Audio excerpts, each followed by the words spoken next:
Hello students, welcome to my channel. In this video I am going to discuss some important questions from the chapter Alkenes. So here the first question is, in which of the following reactions a single achiral product is obtained? Okay, so alkene on addition with bromine, this is the product. So here it is addition of the bromine molecule across double bond. So it is a chiral carbon, so this compound is a chiral compound. Okay, next here HBr addition in the presence of the peroxide. So here in the presence of the peroxide, anti-Markovnikov addition takes place. So bromine is added to the carbon which has a less number of hydrogens, and hydrogen is added to the carbon which has a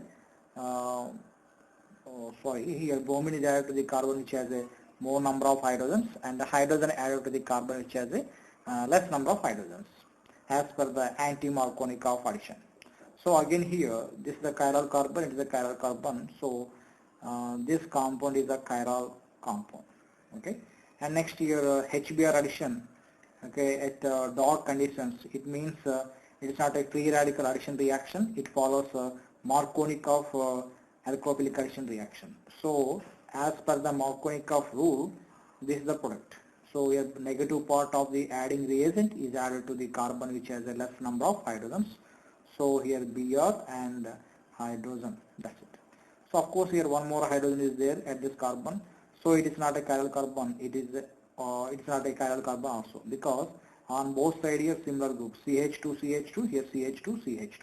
Okay, so it's not a chiral carbon, so this product is achiral, okay, optically inactive. Next here addition of the D2 and in the presence of nickel. That means here two deuterium atoms are added across the double bond pH. Here this is D. So here remaining one hydrogen. So it is a chiral carbon. It is a chiral carbon. Okay. So here in this case it is a chiral product. So finally in a third reaction we will get the a chiral product. Remaining three reactions produce a chiral product. Okay, that's it. And next one more question. That is you see this one. A mixture of all isomeric alkenes C4H8 when mixed with bromine in CCl4 solvent, including stereoisomers also. Okay, so here actually what are the isomeric alkenes with the C4H8? So that may be 1-butene, or maybe cis-2-butene, or maybe trans-2-butene, or isobutene actually. Okay, these are the possible alkenes with molecular formula C4H8. Okay, so because given isomeric alkenes, so here with C4H8 cyclobutane also possible, but here given isomeric alkenes only. Okay, so in this case adding bromine to the isomeric alkenes with molecular formula C4H8 and reacts with bromine, so we will get the dibromo product, here Br, here Br. So in this case it is a chiral carbon, it's not a chiral carbon, hydrogen. So due to generation of the chiral carbon, it can exist in two forms, dextro and levo. Okay, and next here coming to this one, here the bromine addition is an anti-addition. Okay, bromine addition is an anti-addition. So here the anti-addition on the cis alkene will get the racemic mixture of the trio isomers, here bromine, hydrogen, here hydrogen. So here CH3 and CH3, this one bromine, hydrogen, this one hydrogen, bromine. These are the trio isomers. Okay, here racemic mixture is formed. It is a cis alkene on anti-addition, racemic mixture is produced. Now this trans alkene on trans addition, we will get the meso compound. That means here Br on the same side here. Okay, so it is a meso compound actually. So optically inactive compound. Here two products. So here two products. Here also two products. Here only one product. Next here on reaction with isobutene actually. Okay, on reaction with isobutene. So here in this case that is a product. So Br, and this is a Br. It is only single product because it's not a chiral carbon, it's not a chiral carbon.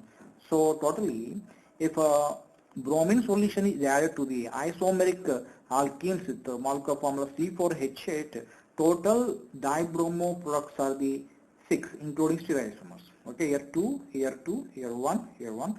So totally 6 products are formed. Okay, that's it. And next, one more question. See this one. Yeah.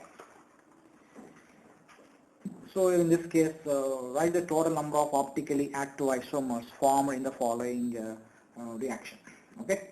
So actually here hydroboration oxidation, it is a syn addition of the water. Okay, it is a syn addition of the water, and adding parts or the groups means hydrogen and OH are added across the double bond in a cis fashion. That means in this case, here hydrogen and OH added like this. So here hydrogen OH added like this, and next or here OH and hydrogen, here hydrogen and OH. Okay, so these two are first of all structurally different compounds. Okay, so 1 2 3 1 3 diol, 1 2 3 4 1 4 diol. So it is addition of the water, it is addition of the water. It is addition of the water, here addition of the water, but in a different manner actually. Okay, of course here it is a deuterium, now deuterium and deuterium. So here deuterium, next here deuterium, and this is also deuterium.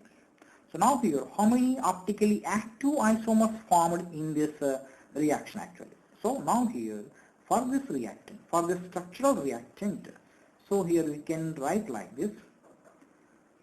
So hydrogen above the plane, now OH also must be above the plane because it is syn addition. Hydroboration oxidation is a syn addition. And here deuterium atoms below the plane. Okay, that's it. Next here, again here also on this side I am taking syn addition of the water molecule. That means here H and OH same plane, above the plane, here deuterium. It is a one isomer actually. Okay, it is a one isomer. Now here, this isomer is optically inactive. This isomer is optically inactive due to presence of the plane of symmetry. So here, it cannot have mirror image of itself. Okay, it is only single product optically inactive. Now here, so for this one I am writing like this. So here hydrogen above the plane, this OH above the plane, so remaining deuterium below the plane, here deuterium below the plane. Now on this side I am taking hydrogen below the plane and OH also must be below the plane because water addition is a syn addition. Okay, H and OH both will be present on the same plane. So here remaining above the plane deuterium, here remaining above the plane deuterium. Okay, that's it. Now here this compound is optically actually in this case optically inactive compound. Sorry, this is optically active compound because no plane of symmetry, no center of symmetry, because here OH below the plane, here OH above the plane. So this compound is optically active compound. So dextro and levo, this compound exists in two forms actually. Okay, dextro and levo, both are optically active. Okay, next you are coming to this one. Yeah, so here in this case for this one, here OH above the plane, this one must be hydrogen above the plane, here deuterium below the plane, here deuterium below the plane. Next here this hydrogen above the plane, here OH also above the plane because it is syn addition, deuterium below the plane, deuterium below the plane. Now this compound is optically active compound. Okay, so it exists in two forms, dextro and levo actually. Okay, that's it. So next here I am taking like this. So here this one H above the plane. Okay, so hydrogen above the plane, here OH above the plane. So next here this OH I am taking below the plane. So here hydrogen also below the plane. Okay, so now here the remaining deuterium atoms above the plane. deuterium. Now here below the plane deuterium, below the plane deuterium. Now again here, this compound is optically inactive compound. Why? Because here in this case there is a center of symmetry. Okay, say OH below the plane, here OH above the plane. So here there is a possibility of the center of symmetry for this compound.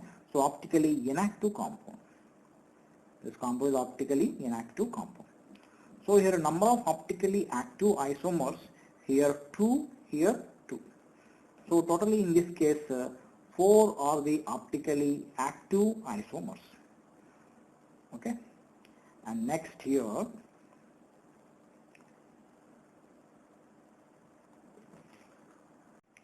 okay, so next one more question.